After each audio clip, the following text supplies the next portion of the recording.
Sometimes, the most dangerous criminals aren't smugglers hiding in shadows, but the very people we trust to guard our borders. This is the story of one woman, a quiet logistics officer, who brought an international shipping port to its knees. Her name isn't on any headlines, but her betrayal cost the government nearly $2 billion, and she vanished without a trace. How did a 33-year-old port dispatcher manage to reroute millions of dollars in contraband without anyone noticing? How did she vanish into thin air with the syndicate's money and the FBI closing in? And what turned a dedicated government worker into the most wanted woman on the eastern seaboard? Before we dive into today's story of betrayal, power, and disappearance, don't forget to subscribe to Untold Crime Vaults. We bring you real-world mysteries, criminal masterminds, and the dark secrets hiding in plain sight. Hit the bell icon so you never miss a case. Charlene Vega worked the midnight shift at Savannah's Atlantic Trade Port, the third largest shipping hub on the U.S. East Coast. Her job wasn't glamorous, but was vital. She was a cargo logistics dispatcher, responsible for monitoring and scheduling containers as they arrived, cleared customs, and moved the transport. Charlene was known for her silence. She rarely engaged in gossip, declined office parties, and kept her personal life locked tighter than the shipping manifest she signed off on every night. She'd been with the Department of Homeland Cargo Oversight, DHCO, for nearly 7 years. Never late, never a mistake. Her superiors loved her. Her co-workers ignored her. No one suspected that Charlene Vega was already planning the greatest betrayal in port history. Charlene's ascent didn't start with greed or arrogance. It started with a desperate phone call from a place she thought she had left behind. On January 9th, 2023, Charlene received a call from her younger brother, Dario Vega, a 29-year-old veteran suffering from a traumatic brain injury after an IED blast in Kandahar. He'd been in and out of VA hospitals for nearly 5 years. But this time was different. Lena, they're going to cut off my treatment. I need $140,000. I'm not asking you to pay it. Just help me stall them. Please. Charlene felt her hands tremble. $140,000 wasn't just a medical bill. It was a sentence. And the VA wasn't helping. Dario's private care was about to be terminated unless an upfront payment was made by February 5th. Charlene made $69,000 a year. Her savings barely hit $4,000. She needed a miracle or a crime. 3 nights later, during her shift, Charlene found a sealed envelope taped under her car windshield wiper. Inside was a folded note with a typed message. We can help your brother. Port 16A, 2 a.m. Come alone. And a phone number. No name, just digits. Charlene nearly tossed the message into the trash. But at 1:57 a.m., she was walking into the dark corners of Dock 16A, armed only with her work badge and a quiet rage at a broken system. There she met a woman named Adissa, tall, statuesque, with a distinct Eastern European accent. She wore a cargo jacket, black gloves, and a steel confidence. You know who we are. We know who you are. You're not a criminal, but you're in a cage, and we're offering a key. Adissa was blunt. They moved high-value cargo, luxury counterfeit goods, pharmaceuticals, and sometimes military-grade electronics, from East Africa and Ukraine through East Coast ports.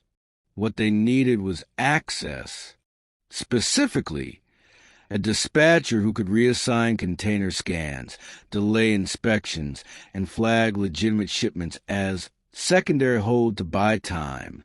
For each rerouted container, Charlene would earn $25,000, paid in untraceable crypto tokens. 1 container per month. No violence. No weapons. Just software, scheduling, and silence. Odessa handed her a burner phone and a bank statement showing a $25,000 crypto conversion deposited into a random account in Guatemala. That could be yours. Your brother's life solved in 6 weeks. Charlene didn't answer, but she didn't walk away either. On January 22nd, Charlene opened her terminal, located a high-risk flag container inbound from Odessa, and did what she'd never done before. She changed its scan priority from mandatory inspection to cleared.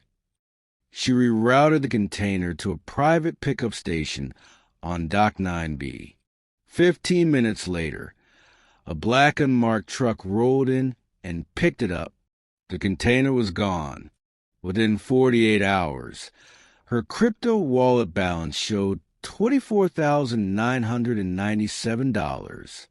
That night, she paid off Dario's first hospital installment, and her second betrayal came easier. Over the next 8 months, Charlene cleared 12 containers. She never asked what was inside, but from the paperwork and code names, she learned the syndicate was trafficking designer drugs, luxury counterfeit items, and black market surgical devices. The last one disturbed her the most. She watched as fake heart valves and spinal implants moved through her manifest. Charlene was now $310,000 richer, but she barely spent a dime. She lived in the same tiny apartment, still drove a rusty blue Corolla. But paranoia had crept in.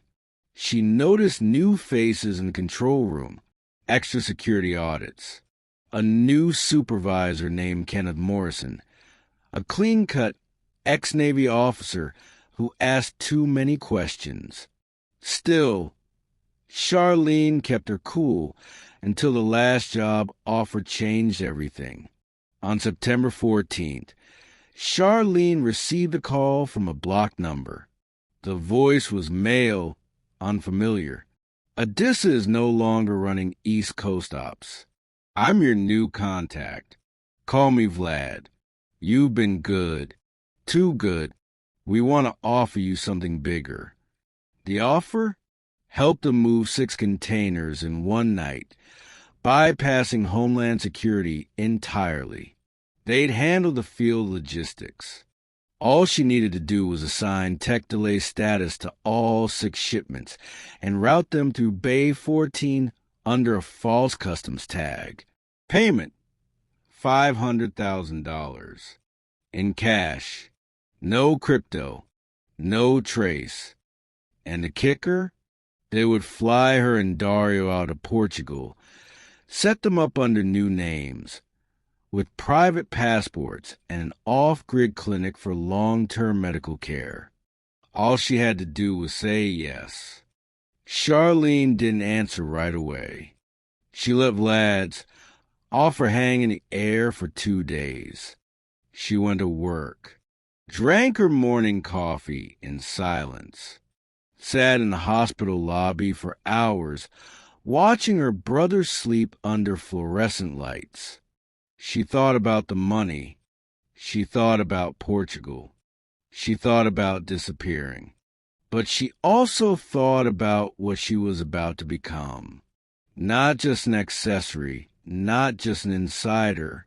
This next job meant facilitating international criminal logistics on a scale that could trigger investigations from DHS, Interpol, even NATO intelligence. It was no longer about containers. It was about countries. On September 17th, Charlene received a package delivered to her apartment in a plain manila envelope. Inside was a single photograph of her brother Dario being wheeled into physical therapy, dated just 2 hours earlier. The message on the back read, "We're watching him. If you say no, someone else will do the job, and Dario will be the cost." That night, Charlene called the number back. Her voice didn't tremble. "Send the containers. I'll clear them. But after this, I'm out." Vlad didn't argue. "Understood. You'll find the routing instructions under clearance node 7482. Access it by 1 a.m. tomorrow. Failure to execute by 4 a.m. cancels the deal and the protection. September 19th, 2023. 2:06 a.m. Port of Savannah. Surveillance cameras flickered. Terminal scanners ran slower than usual. Charlene sat in her chair with 3 monitors in front of her. A list of flag shipments scrolled by. She exhaled deeply and began. She accessed clearance node 7482, a hidden portal buried beneath the customs management system. Someone on the inside had built a backdoor into Homeland Security's inspection software. She rerouted Container Group Alpha 6 to Bay 14, then duplicated the customs tags from a shipment of medical lab kits to disguise it. Container 1, cleared. Container 2, cleared. Container 3, cleared. The 4th container was flagged. Hazardous goods. Military clearance required. Charlene froze. That wasn't part of the plan. Her fingers hovered over the keyboard. Military-grade materials? What the hell are they moving through my port? She clicked on the item code. RNV-3 tactical relay units.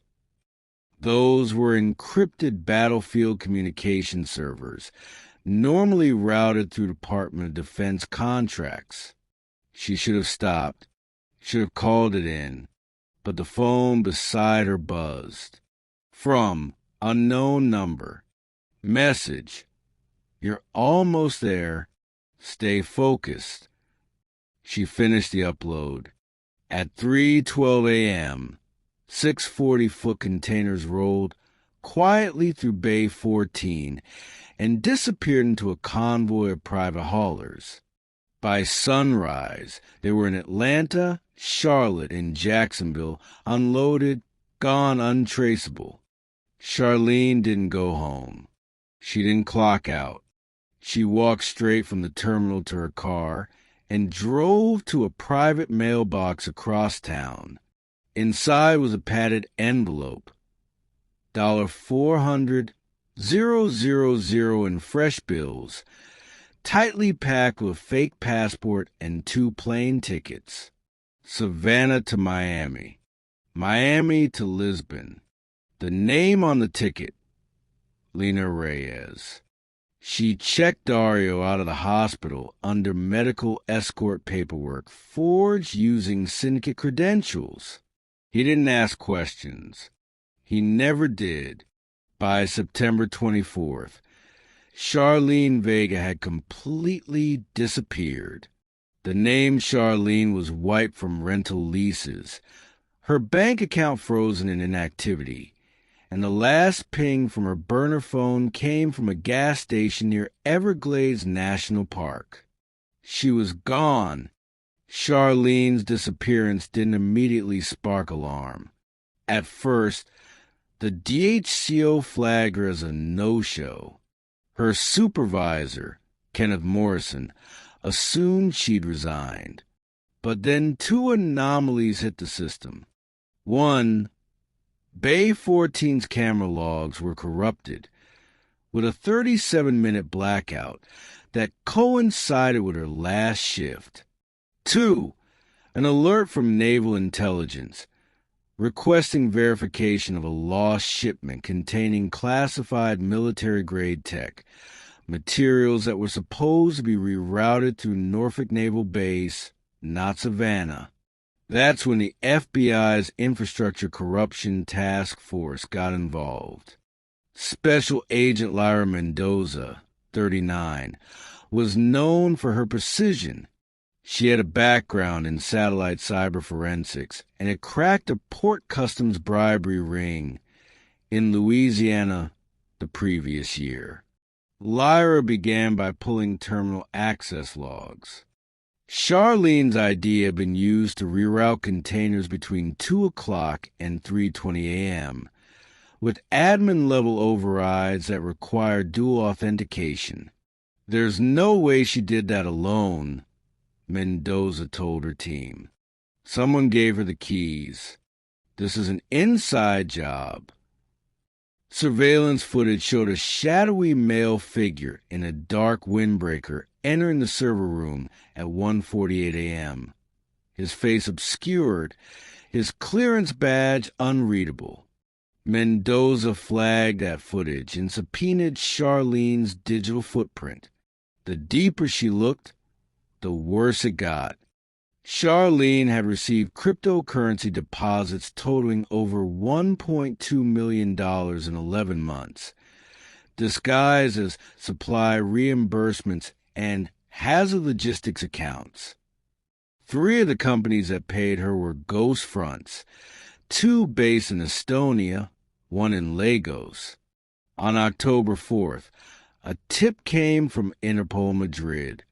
An anonymous hacker submitted a location ping traced to a private hospital in Lisbon, registered under a woman named Lena Reyes, traveling with a dependent, Dario Reyes. The description matched Charlene and her brother, but by the time agents arrived at the clinic, the room had been vacated. The nurse said they checked out early after receiving a private jet pickup. Charlene had slipped away again, but now the global manhunt had begun. On October 12th, Agent Mendoza launched a covert trap. She created a false shipment manifest for a black box diagnostic array, moving through Savannah, a code word previously intercepted in Charlene's rerouting patterns. They baited it with fake Homeland Security clearance data and staged a security vulnerability. Then they waited, and the syndicate bit. At 2:23 a.m., their own rerouting protocol activated, attempting to override the port's inspection queue. The signal traced back to a server proxy in Morocco, but Mendoza tracked the relay to an abandoned IT server in Casablanca's Freeport zone. There, they found backup flash drives, fragmented payment ledgers, and one final stunning discovery. Charlene hadn't stolen $1.2 million. She had rerouted more than $19 million worth of smuggled product, from synthetic opiates to military components to human organ tracking codes. And a final note buried in the code base: this system was never yours. The ports belong to us now. By mid-October 2023, Charlene Vega, now living as Lena Reyes, was on every law enforcement watch list between Portugal and the Panama Canal. Interpol classified her as a Tier 3 transnational asset, while the FBI had upgraded her to their top 50 most wanted list with a $3 million reward. But Charlene wasn't just hiding anymore. She was planning her exit strategy, not from the law, but from the very syndicate she once served. While hiding out in Tangier, Morocco, Charlene lived under armed protection in a villa paid for by the Eastern Network. She was considered too valuable to lose. But Charlene had learned something dangerous from her last job. She had access not only to shipment schedules, but also to the routing paths of the syndicate's offshore bank accounts. When Vlad had forced her to route the 6-container shipment through Bay 14, Charlene was granted access to an encrypted shell account in the Cayman Islands to verify payment logs. But she had copied those credentials, quietly downloading a fragment of the Eastern Network's financial ledger onto a secure USB stick hidden inside the lining of her luggage. She didn't know it yet, but this would be her ticket and her curse. At 3:11 a.m. on November 2nd, Charlene messaged a burner line connected to a European cyber enforcement operative named Ezra Falk, a former Estonian digital crimes agent turned mercenary for whistleblowers. I have full syndicate routing keys. I want out. I want asylum. Ezra agreed to arrange safe passage, but only if she provided concrete data. Charlene sent him a 256-bit encrypted file titled Vega Cohen Tide Tarda Keychain. Inside were transactional logs, shipment container IDs, crypto payment gateways, and account holder aliases connected to over $470 million in smuggled goods over a 3-year period. It was the largest financial leak from an organized smuggling ring since the Panama Papers, and it painted a clear path to Vlad, the man she once called a partner. On November 5th, Charlene noticed something chilling. The guards assigned to her villa had changed. 3 new men, no names, no conversations, no familiarity. Her laptop stopped receiving blockchain ledger updates. The burner phone she used to text Ezra suddenly bricked itself, its SIM card remotely disabled. Then, a note appeared on her nightstand.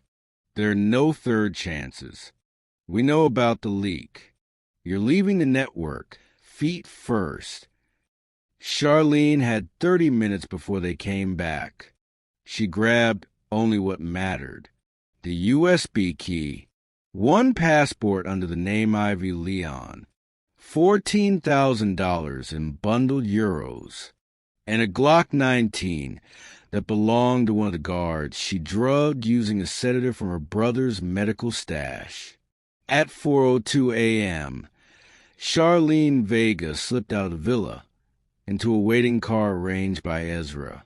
The kill order had already been issued. Ezra's team drove Charlene to Tangier Ibn Battuta Airport, where a private medevac aircraft waited, posing as a cardiac emergency transfer to San Jose, Costa Rica. Charlene disguised herself in medical scrubs with bandages around her torso to simulate recovery from surgery. Her brother, Dario, had already been flown out 2 days earlier under a separate passport. At 5:44 a.m., the aircraft cleared Moroccan airspace. Charlene had just escaped the most powerful smuggling syndicate on the Eastern Corridor, but she hadn't escaped everyone. Agent Lyra Mendoza had already tracked Charlene's crypto movement into 3 new shell accounts routed through Guatemala, Paraguay, and Costa Rica. Interpol issued an alert to monitor all private planes landing in Central America. By the time Charlene landed in San Jose, an undercover team was already tailing the ambulance that picked her up from the airfield. Charlene noticed them at a fuel stop an hour outside the city. She made the boldest decision of her life. She turned herself in. At a roadside cafe in Cartago, she approached a man she knew was tailing her, placed her USB drive on the table, and said, "I know what you're looking for, but you need me alive." Charlene was taken into custody by Costa Rican federal police, then transferred under Interpol protection to a safe house outside Panama City. 1. Full immunity in Costa Rica in exchange for complete data access. 2. Testimony against Vlad, Odessa, and the Eastern Network's logistics infrastructure. 3. Secure medical care for her brother under a new identity. 4.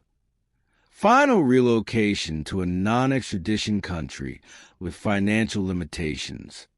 In return, Charlene gave them access codes to $19.4 million in diverted cartel revenue, the money she'd slowly siphoned from syndicate accounts across 9 months, one container at a time. But before the U.S. could request extradition, Charlene disappeared again. She vanished from the safe house 2 days before her testimony, taking only the clothes on her back and an encrypted satellite phone. Some say she boarded a boat headed for Ecuador. Others claim she was extracted by one of the last loyal members of the syndicate to silence her permanently. Interpol's final confirmed sighting of Charlene Vega was at a remote beach town in Panama, paying a fisherman in gold Krugerrands to use his radio. After that, nothing. By November 2023, Charlene Vega had become more than a fugitive. She was a specter haunting global trade, a whispered name in port security briefings, an embarrassing glitch that exposed the fragility of the systems meant to protect billions in commerce. Interpol, the FBI, DHS, and Europol all launched internal audits after the leak Charlene provided. Within 60 days, her data led to 43 port suspensions across 17 countries, 31 arrests, including senior customs officers in Germany, South Africa, and the UAE. The freezing of over $160 million in crypto assets linked to smuggling routes. But that wasn't what terrified governments most. It was this line in her decrypted files. This isn't corruption. This is control. The ports are ours now. Your scanners, your customs flags, your dock inspections, they're already compromised. In early 2024, the Department of Homeland Cargo Oversight implemented sweeping reforms. Real-time AI monitoring of port traffic, biometric verification for all cargo dispatcher logins, an immediate audit of all secondary clearance zones like Bay 14, which was quietly shut down. The agency launched a zero-tolerance debt exposure program, flagging employees with high personal financial risk for reassignment or financial counseling, something that could have caught Charlene before she crossed the line. Agent Lyra Mendoza, now heading the Joint Port Crimes Task Force, described the case as the most elegant inside job in modern smuggling history. She didn't break in, she was invited, trained, trusted, then she flipped the system on its head. On February 3rd, 2024, a strange encrypted radio transmission was picked up near the Darien Gap, the thick jungle between Panama and Colombia. The message was short. One word, looped in Morse code: Freeport. Experts believe it was a reference to Freeport Free Trade Zone, a notoriously unregulated cargo terminal in the Bahamas. Others think it was a taunt, code for Freeport, as in Charlene now moves wherever she wants. Either way, the message hasn't been repeated, but it's preserved in every U.S. Customs intel database. Charlene didn't just smuggle goods. She exposed a blueprint of how ports can be hijacked from the inside, not with guns, not with brute force, but with access, software, and the blind trust of supervisors who never thought to ask. What if our quietest employee isn't just watching containers, but making them disappear? Some believe she's still alive, operating under another identity, running ports in Eastern Europe or West Africa. Some believe she was killed by the Eastern Network and dumped in the jungle. But a final twist haunts investigators. An anonymous $140,000 donation was made to a U.S. Veterans Hospital in Atlanta on May 8, 2024. The exact amount her brother needed when this story began. The sender? Untraceable. The message attached? Debt paid. Tell him to forget me.